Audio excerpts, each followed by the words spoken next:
Hey guys, it's Robert from East Coast Sawing Design. Today's video is a little bit different content than usual. It's still woodworking based, but of course the material, the intended project is what's different. Today I'm going to be working on what's known as a stock or a pillory.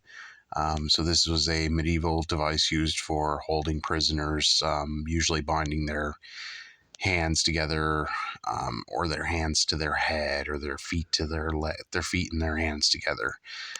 This particular pillory or stock is a feet and hands model.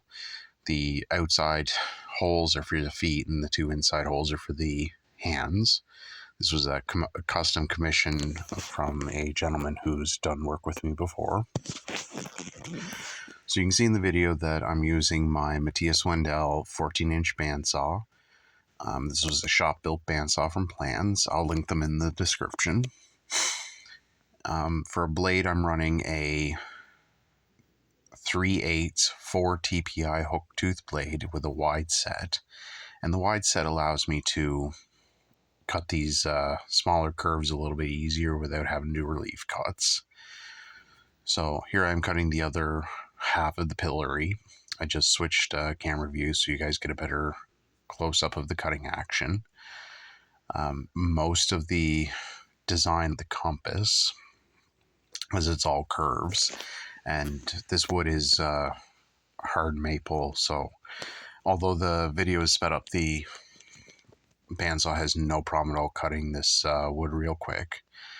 The only downside with this 14-inch bandsaw is the throat depth is a little bit limiting on this particular project. I believe the pillory was 28 inches long. So it with a 14-inch throat capacity sideways, it's a little bit awkward to swing some of these curves. So you can see I've made a relief cut on one side just so I'm not hitting the pillar of the bandsaw as I swing. But even still, it makes really quick work of the cutting action. So here I am switched over to my Ridgid edge belt spindle sander. I'm using the 3-inch or 2-inch spindle sleeve on it right now. That's a Diablo 80 grit sleeve. Makes really quick work of the sanding of the inside curves. I believe the large curve was 3 inches, and the little one was 2.25. So the 2-inch sleeve was perfect. So right there, I was just switching the sleeve around so I get an even wear on both sides of it. See my Ridgid shop vac hooked up to the back of the spindle sander, and it really helps with dust collection. I didn't have a shop vac for the spindle sander for a long time, and the machine really gummed up with sanding dust, so this has been a big time improvement. So right here I'm switching out to the 4x24 edge belt sander portion of the sander itself. That's 80 grit, and I'm using a sanding eraser to clean off any sawdust.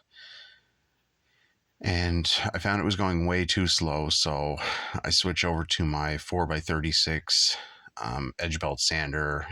This particular one's a Mastercraft, and it also has a 2.5-inch hole, sawdust hole, shop vac hole for my shop vac. So, and dust collection works really well. So it's a little more freehand being able to use the curve section at the top. I'm able to do the bulk of the outside curves on the platen, but to get the inside tightness, I go up to the top of the belt, and that's a little more freehand, but using the bandsaw to make the cuts made for a very square cut, so I'm not changing the angle too drastically. Although the video is sped up, this was only about 10 minutes of real time. So switching back to the edge belt sander, the reason I'd used the edge belt, I went to the Mastercraft over the Ridgid was for speed. Now I'm doing the refinement of the shaping. and getting a slightly better finish. So hope you liked the video, guys. I'll post a picture of this at the end of the video of what the finished product looked like. If you have any comments, questions, concerns, throw me a line, like, subscribe. You know the drill. Thanks, guys.